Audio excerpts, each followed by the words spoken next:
Are you starting to see the dismissive avoidant in your life pull back? But you're not sure, is this just them closing off and just needing time and space as they often do? Or is this actually them taking steps towards leaving? Well, in today's video, we're gonna break exactly that down. We're gonna talk about 5 things dismissive avoidants tend to do before they suddenly leave, and also how you can navigate these things in advance to maybe change a different outcome as long as that outcome is healthy and right for you. So we're gonna go through 5 key signs and how to know like what to sort of do next and what to say and how to communicate. And when it's time for you to be able to say, okay, you know what, it's time to focus on myself and take a step back. So the first sign is that the dismissive avoidant goes missing in texts, but that becomes a pattern. Okay. So it's common for dismissive avoidants when they feel overwhelmed, when they feel like there's a big change in their life, when a lot of stuff is going on, for them to kind of go underwater for a few days. But as a general rule, the normalcy of that as a dismissive avoidant is that becomes a very sporadic and impermanent way of communicating. So let's say, for example, that you're a few months into dating somebody, or even a few years, and all of a sudden they kind of go missing, right? And they kind of go missing for like 2-3 days.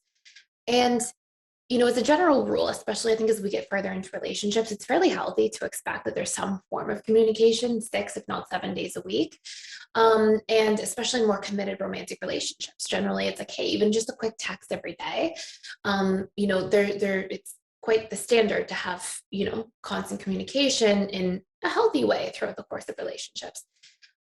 But I'm saying like the dismissive avoidant goes missing for 3 days, and it's not a one-off, and it's not a, hey, I'm having a really hard time, I just need some space for a couple days to focus on myself and get through the next couple days, and I'm going to be back online soon.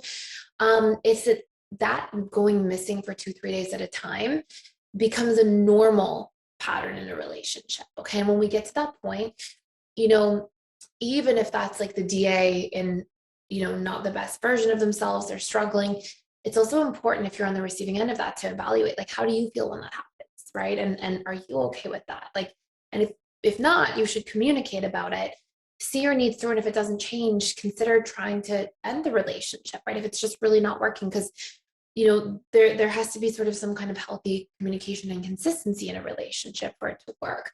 So again, this isn't me saying like dismissive avoidants are bad or anything like that. But sometimes, people are ready to invest in relationship, and sometimes people are not. And if there's this sort of constant norm of going underwater for a few days at a time, then that should be reevaluated. And here's the other thing too, by the way, like if this is like 2 months into dating, that's a different topic. If this is like once there's a committed monogamous relationship, that's a big thing. Okay. So number one, it goes missing in text messages. And that's the norm. It goes missing in text messages, phone calls, you don't see the person, and that's the new normal. Okay. That's happening every week, every other week. This is happening all the time in the relationship. Number two, the dismissive avoidant isn't willing to put in the work and discuss challenging topics. Okay. And I'm saying like when you discuss slightly challenging topics, so you say, hey, I feel hurt, I feel affected, I feel upset about something, I feel, these things are coming up. If they're not willing to meet you halfway, okay. Now it's important that we're communicating in a healthy way. Obviously, if we're saying you never do this, you always do that, like that's going to make anybody shut down. And dismissive avoidance tends to be really sensitive to criticism. But if you're saying, hey, I'm noticing in the relationship I have a need for X, Y, Z, and it's really important to me, can we work on it? And you're just seeing a total absence of like validating the need, being present for the conversation, being willing to do something that shows that they're trying to take the action, even if they are imperfect at it, which we all will be when we're trying to make changes.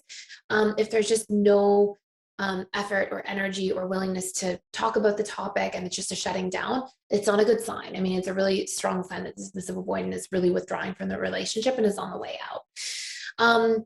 Number three, that the dismissive avoidant partner or person you're dating is canceling plans more than they are making plans or showing up for them. Okay. If there's like this imbalance there, again, really important sign. And it's a sign that the person's on the way out themselves. And it's a sign that like if you're staying there in that situation and not feeling okay, you have to be like, hey, what in me is still staying, right? Like what in me, if this hurts me and I don't feel like the person's meeting me halfway at all, is still staying in this situation? Like, do I have a fear of being alone? Do I feel like I'm not good enough to meet somebody else. Like, and maybe those are things I should reprogram at my subconscious level of mind. And before I get to the last couple here, I just want to let you know that if you need support in terms of dating a dismissive avoidant, being in a relationship with somebody of a different attachment style, then you can check out literally for free and keep this course for life. Okay. We're doing a whole free course. You can go claim it and keep it.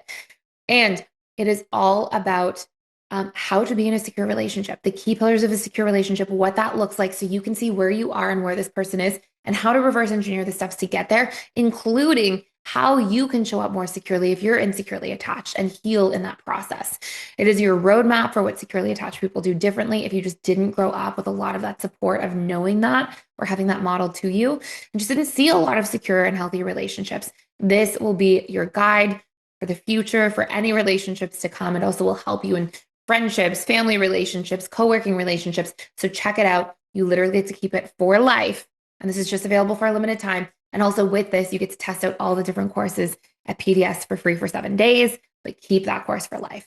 I'll put the link down below, and I really hope this helps you on your journey. Anyways, number 4 is when you start asking for things in the relationship, like asking, hey, how are you? What's going on? What did you do this weekend? What have you been up to? And you're trying to like open the dialogue or conversation, and they give very closed answers, but that's consistent. So sometimes DAs, when they're feeling like their emotional bandwidth is shrunk, they'll kind of pull back and be closed. But I mean that like, this is a constant thing, right? So you've got the person constantly going, yeah, I don't know. Yeah, I had a good weekend. It was fine.